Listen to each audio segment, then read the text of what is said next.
Semua manusia dalam kehidupannya membutuhkan kasih sayang. Tidak ada orang yang bisa hidup tanpanya. Berikut sebuah eksperimen yang membuktikan bahwa pentingnya kasih sayang sebagai fondasi hidup, terutama dalam mendidik anak. Eksperimen tersebut dilakukan oleh seorang dokter ahli anatomi syaraf yang terkenal dengan penelitiannya membedah otak Einstein, bernama Dr. Marian C. Diamond. Dalam eksperimennya kali ini, ia akan membuktikan bahwa kasih sayang merupakan kebutuhan utama setiap makhluk untuk bertahan hidup. Dr. Marian menggunakan tikus-tikus muda sebanyak 12 ekor yang ditempatkan dalam sebuah kandang.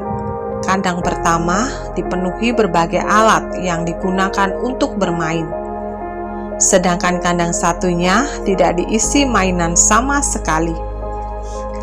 Lalu, apa yang terjadi dengan tikus-tikus tersebut?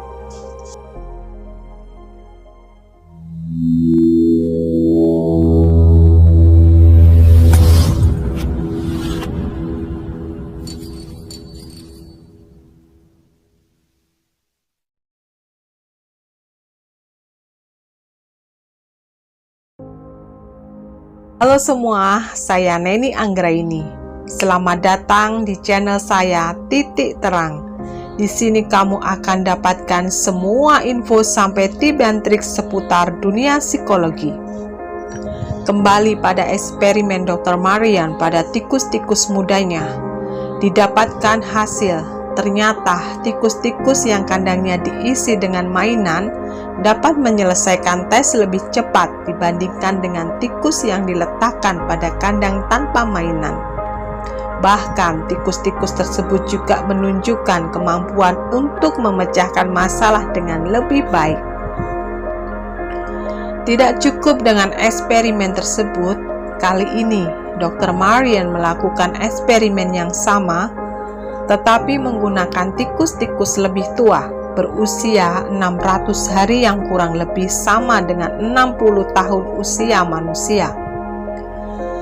Namun ternyata beberapa ekor tikus meninggal menjelang usia 600 hari.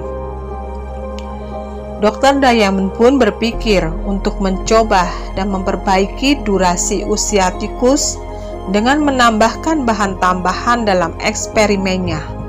Bahan itu adalah kasih sayang. Bahan kasih sayang ditambahkan dengan cara daripada lebih lama menempatkan tikus-tikus dalam kandang setelah dibersihkan. Para ilmuwan yang terlibat dalam penelitian lebih memilih membawa tikus-tikus dalam setiap aktivitasnya. Para ilmuwan bahkan membawa tikus-tikus tersebut dalam jas lab mereka sembari bekerja. Hasilnya, tikus-tikus tersebut hidup lebih lama dibandingkan dengan yang tidak dipelihara dengan kasih sayang. Dari eksperimen tersebut terbukti pentingnya kasih sayang sebagai kebutuhan utama makhluk hidup untuk bertahan hidup. Namun, dalam eksperimen Dr. Marian, apakah aplikasinya sama jika diterapkan pada manusia? Berikut kisah nyata yang membuktikan bahwa anak-anak yang dibesarkan dalam lingkungan yang penuh kasih sayang akan tumbuh lebih sehat dan kuat, dan betapa pentingnya sebuah kasih sayang untuk perkembangan seorang anak. Perang Dunia II berakhir tahun 1945 dengan kemenangan di pihak sekutu dan dijatuhkannya bom atom di Jepang. Dunia dalam keadaan porak-poranda, meninggalkan banyak masalah kemanusiaan sebagai warisan kekejaman Perang Dunia II. Di antara banyak masalah manusiawi yang harus ditangani, salah satunya adalah anak-anak korban perang.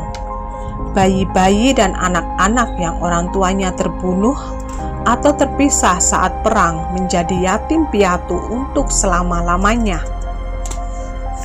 Salah satu negara yang tidak terlibat Perang Dunia II adalah negara Swiss. Swiss yang berhasil menghindar dari perang mengirim petugas-petugas kesehatannya untuk menangani masalah anak-anak korban perang tersebut. Beberapa dokter Swiss ditugaskan untuk menyelidiki bagaimana sebaiknya merawat bayi-bayi yatim piatu korban dari Perang Dunia II. Demi rasa kemanusiaan, dokter-dokter Swiss tersebut menjelajahi seluruh Eropa dan mengunjungi banyak tempat penampungan anak yatim piatu untuk mencari tahu perawatan yang paling tepat.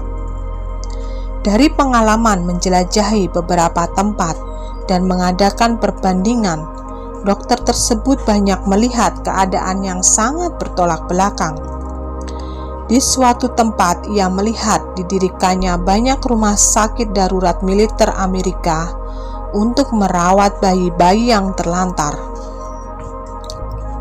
Bayi tersebut diberi pelayanan penuh oleh juru rawat berseragam putih yang profesional.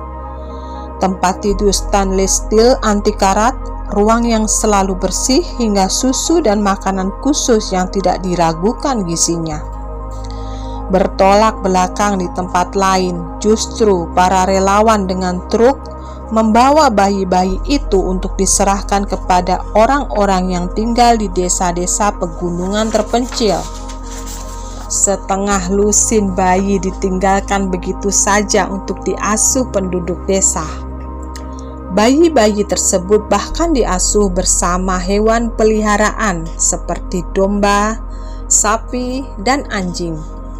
Susu yang diberikan adalah susu sapi dan dalam timbangan perempuan desa, serta bubur dapur umum. Lalu, apa yang terjadi dengan bayi-bayi tersebut? Beda bayi-bayi yang dirawat istimewa di rumah sakit dan bayi-bayi yang dirawat apa adanya di desa-desa terpencil. Saat epidemik melanda Eropa setelah Perang Dunia II, inflasi, kelaparan, penyakit infeksi, influenza, dan disentri merajalela. Statistik angka kematian sangat tinggi di Eropa. Di sini terlihat bedanya. Bayi-bayi yang mendapatkan perawatan penuh dan istimewa tetap saja dalam statistik menunjukkan angka kematian yang sangat tinggi. Lalu, apa yang terjadi pada bayi-bayi yang hidup di desa dengan makanan ala kadarnya khas pedesaan dan tumbuh bersama hewan peliharaan?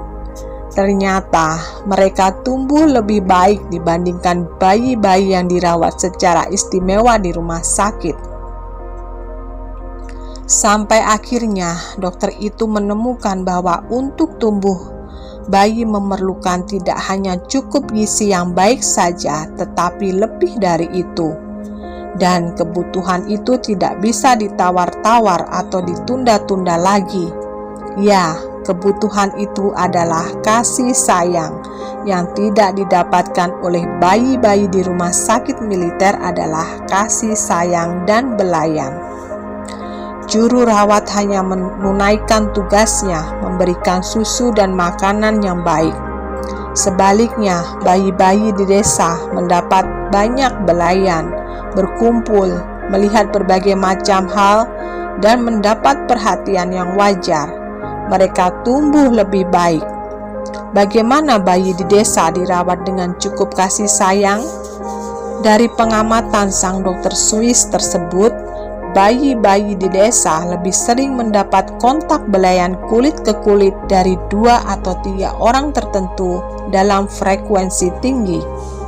Selain itu, bayi lebih sering melakukan gerakan yang lembut, misalnya digendong, dipangku, diayun, bernyanyi, bercakap-cakap, dan sebagainya. Itu semua tidak didapatkan oleh bayi-bayi yang ada di rumah sakit militer. Kesimpulannya, seorang bayi, seorang anak membutuhkan kontak manusiawi. Inilah yang disebut kasih sayang.